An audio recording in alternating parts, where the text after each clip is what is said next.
The making of atomic bomb by Richard Rhodes लगभग 850 page की एक मोटी सी किताब है।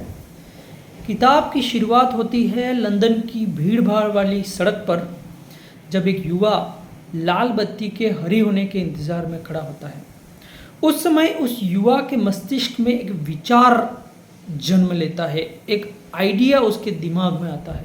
And I can say that idea was so magnificent, stunning and I can say horrible ever came into human mind. उसके दिमाग में विचार आता है कि क्या ऐसा संभव है कि किसी परमाणु के नाभिक पर न्यूट्रॉन की बौछार कर दी जाए और वो नाभिक टूट जाए, उससे और न्यूट्रॉन निकले और वो आसपास के परमाणुओं को तोड़े, उनसे फिर न्यूट्रॉन निकले, वो फिर आसपास के परमाणुओं को तोड़े और इस तरह से एक श्रृंखला अभिक्रिया और एक चेन रिएक्शन चल पड़े और उससे अपार एनर्जी निकले। और क्या उस एनर्जी को स्टोर किया जा सकता है? दोस्तों, ये आइडिया था फिजिक्स में जिसको कहा जाता है चेन रिएक्शन। उस युवा का नाम था लियो ज़िलार्ड। लियो ज़िलार्ड बेसिकली बुडापेस्ट से थे। वहाँ से वो जर्मनी चले गए। जब जर्मनी में चांसलर हिटलर के अत्याचार जूस पर बढ़ गए थे, क्योंकि ये युवा भी एक जूस था लियो ज़िलार्ड, वो वहाँ से अमेरिका शिफ्ट हो जाते हैं। और 1933 में लंदन में एक साइंस की कांग्रेस में भाग लेने के लिए वो जाते हैं और उनके दिमाग में 1933 की दोपहर में ये एक विचार आता है। ये विचार उनके मस्तिष्क में कैसे जन्म लेता है, उसके पीछे कहानी आती है H.G. वेल्स की।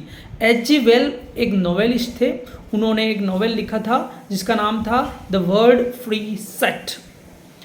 ये उपन्यास एक विज्ञान की फंतासी कहानी पर आधारित था, जिसका नायक जो है वो रेडियो एक्टिव पदार्थों से एक ऐसे हथियार का निर्माण करता है जिसमें बार बार विस्फोट होता है और उससे बड़े बड़े शहर नष्ट हो जाते हैं। और उन्होंने उस पुस्तक में पहली बार उस हथियार के लिए एटॉमिक बम शब्द का इस्तेमाल किया था।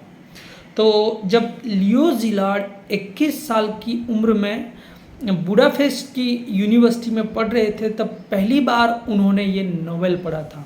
और साइंस का ये फिक्शन नोवेल, इस नोवेल ने कभी भी लियो ज़िलार्ड का पीछा नहीं छोड़ा। और आखिरकार वो दिन आ गया जब 1933 में उनके दिमाग में एटॉमिक बॉम्ब के विचार ने, आइडिया ने जन्म लिया। हालांकि वो परमाणु को तोड़ नहीं पाए, न्यूट्रॉन के प्रहार से नाभिक का विखंडन नहीं कर पाए, लेकिन अपने आइडिया को उन्होंने 1935 में पेटेंट करा लिया। और अल्टीमेटली वो दिन भी आया जब 1938 में जॉन ऑटोहान नाम के एक और युवा ने पहली बार नाभिक को तोड़ा और उससे निकलने वाली अपार एनर्जी को संग्रहित किया। तो मित्रों, अभी इतनी ही बात, क्योंकि मैं स्क्रीन पर टाइम देख रहा हूँ 3.5 मिनट हो रहे हैं। आजकल कोई लंबी बात सुनता नहीं है, फिर कभी बात करेंगे। Thank you.